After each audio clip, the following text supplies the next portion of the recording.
but it all takes place, most of it takes place in a manor in Cornwall, and it involves a woman who's had surgery at a private clinic and is killed in her room.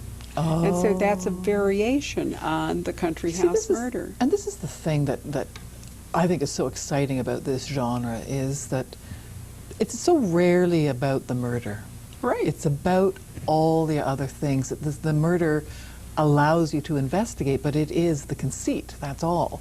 It's about society, it's about how we interact, it's about choices we make, it's about mistakes that come back to haunt us, it's about our ability to face reality or run away. It's all these sorts of things come to play. So it's you know, I often describe it as being, there's almost no blood in my books, there's almost no blood in P.D. James's books, because it's not about blood. Sometimes there is. Is that right? The body that was butchered in the church, that is one of the bloodiest scenes you can ever hope to read. In which book was that? I'd have to go back and look. But she's not. There are sometimes. Yeah, and also I think I should say, you're right in terms of the modern writer of the country house murder, but Christie was really much more interested in the plot mechanics. That's true. She is not. She's the reason you can read them as kind of a portrait of the time that she was writing them about is because that's when she was writing them. That's right. And She's not meant to be social comment. It just right. But she really wanted her plots to play out. She wanted to write very short books because she wanted the reader to be able to read it in one entire sitting,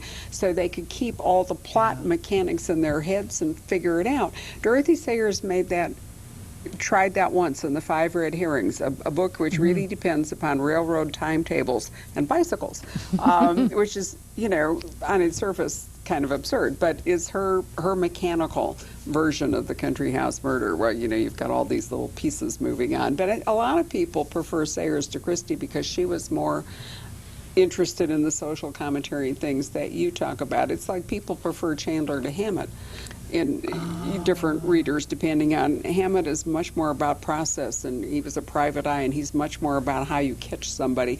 And Chandler didn't really care about plot all that much. He has some awful plot holes in some of his books. He was much more interested in portraying Los Angeles as the character. Los Angeles is the primary character in a Chandler novel. Yeah. And I think, you've done an interesting job because you have in your books, your detective is totally fascinating. People love Gamache. But Quebec is equally a character.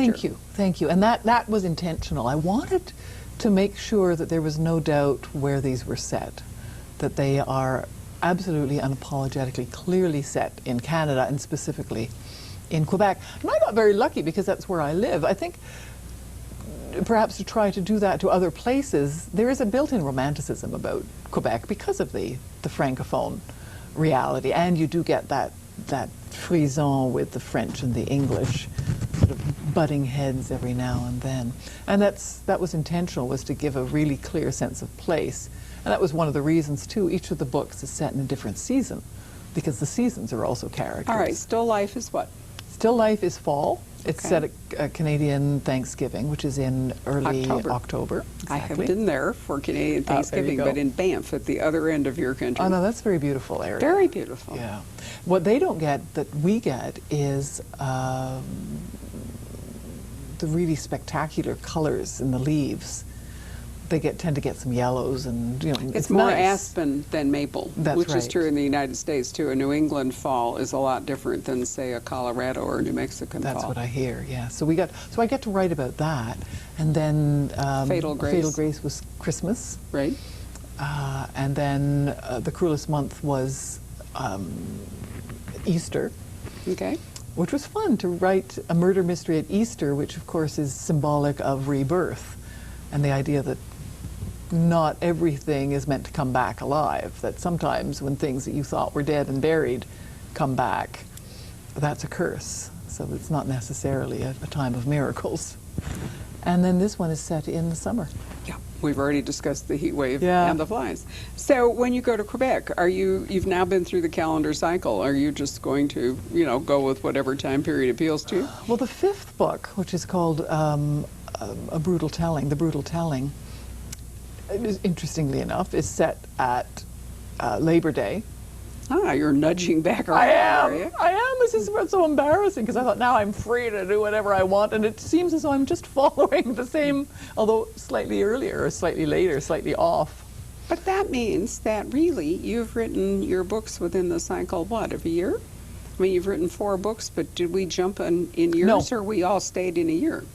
That's an interesting question. I am not sure of that. It's become, the last few books are obviously within a few months of each Right. other.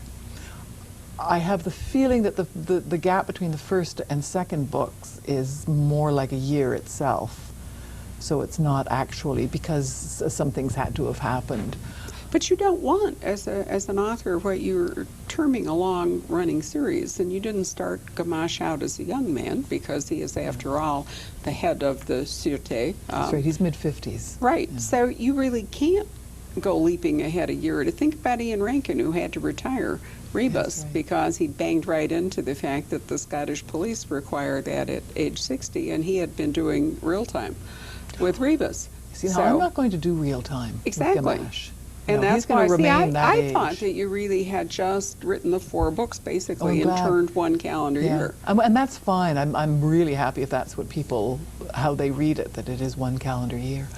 And it's not really, for me, it's not really that much of an issue.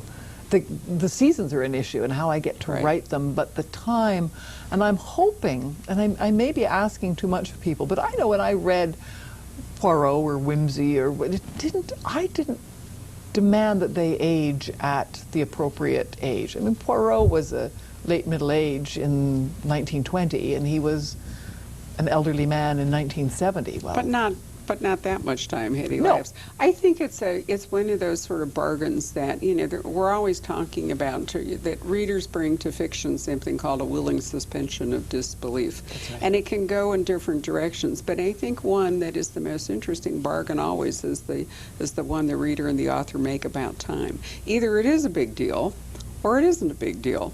And readers sort of consciously assume that unless it states otherwise, that they are reading in the present.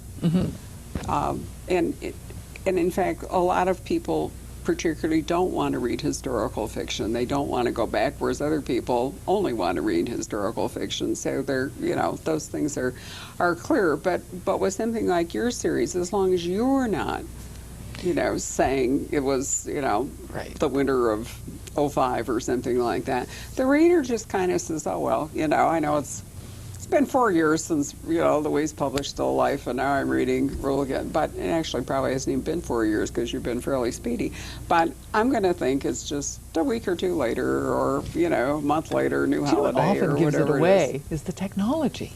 In Still Life, I realize I have a young guy listening to his Walkman. Mm-hmm.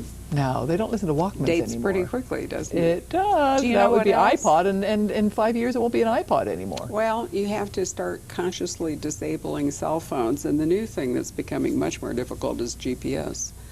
Even your rental car now knows exactly where you are. When Rob and I were driving through Germany, I found that we were talking to the bloody thing.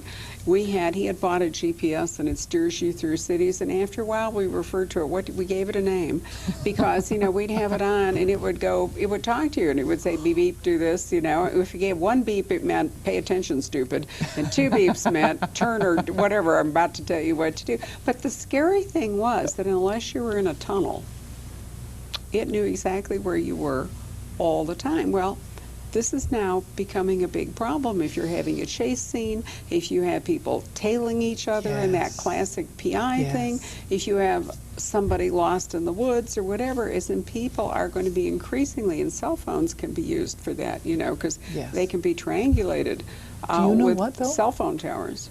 Not in Canada. Really?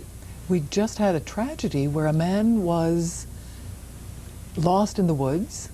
He called his girlfriend, said, I'm lost in the woods. She got in touch with the emergency people. They knew he had a cell phone. They knew it was even on. Couldn't find him in time. Wow. Couldn't find him. I mean, they finally found him, but it was like a day later. By then he was dead. And they were saying that they can do that in the States, but for some reason, and I'm completely unaware of the technology or unfamiliar with why it would be a problem in Canada. Well,